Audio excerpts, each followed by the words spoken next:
Hey there polyglots, welcome back to Programmer Polyglot, where we break down the barriers between programming languages and dive into tools and technologies that help us thrive as developers. I'm your host Kalyansundaram K, and this is 4th episode. Today we are exploring Docker, one of the most important tools in modern development. Whether you are deploying apps or managing microservices, Docker has got you covered.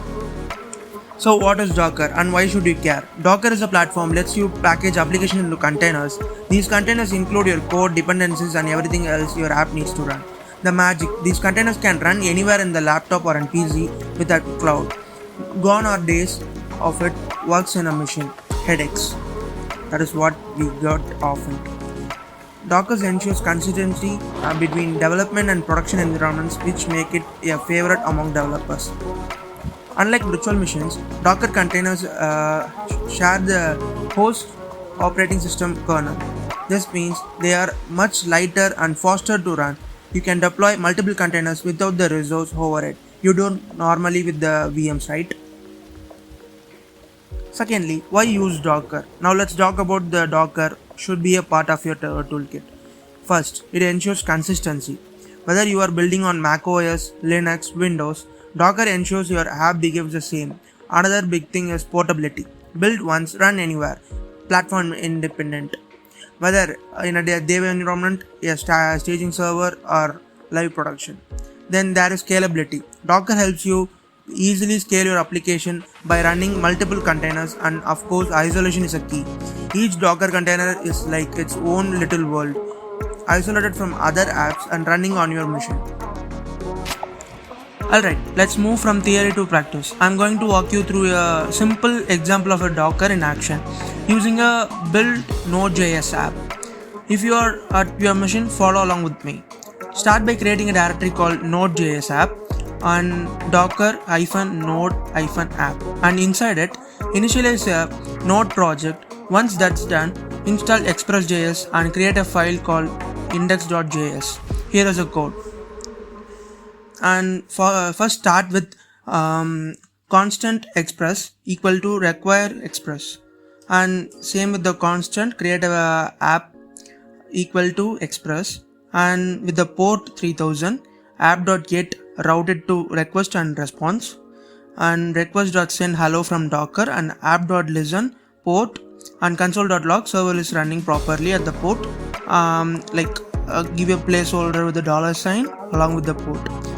This is a simple Node.js app, how it responds with hello from Docker when you hit the root URL. Now you are going to Dockerize this app. Now here is the Docker file, how it is going to be magic. You are going to create a file called Docker file. This file contains instruction for Docker to build your app image. Here it is what it look like. Let's go with the source code.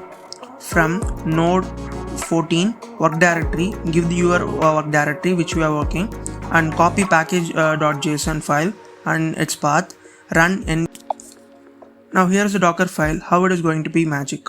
You are going to create a file called Docker file. This file contains instruction for Docker to build your app image.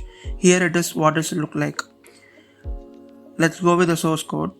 From node 14 work directory, give your work directory which we are working, and copy package.json file and its path, run in.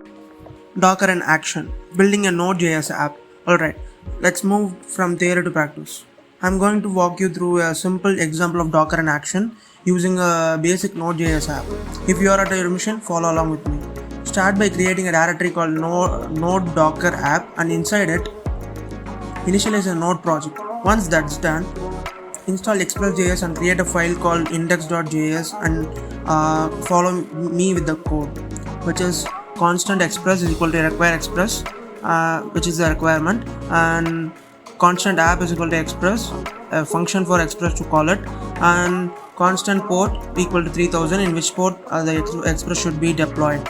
App.get routing will be done here, app.listen, and to listen the server. Then this is a simple Node.js app, responds with the hello from Docker when you hit the URL, and now we are going to Dockerize this app. Writing a Docker file, which is magic. You are going to create a file called Docker file. This file contains the instruction for Docker to build your app image. Here it is what it look like. From node 14 work directory which you are currently working, and copy the package.json, run npm install, copy, expose 3000 port, cmd node command index.js, which is the requirement. And this Docker file tells Docker to use the official Node.js image, install dependencies, copy your app images and files, and export the port 3000 so we can access the app. Segment 5. Building and running the Docker container. Once your Docker file is ready, let's build and run the app. Open your terminal and run this command docker build -t and the Docker app name. Now that we build the image, you can run the container with docker run -p 4000:3000 node docker app. Now notice that we are mapping the port 3000 inside the container to the port 4000 on our local machine. Head over to localhost 4000 and you will see your app in action. Pretty awesome, right? You build a Docker file, run it, and create an image and deploy it in a container, all finished. And scaling with Docker Compose. Docker isn't just for simple apps. When things get more complex, like adding a database or multiple services, Docker Compose is a live server. With Docker Compose, you can define and multi-manage container apps with ease.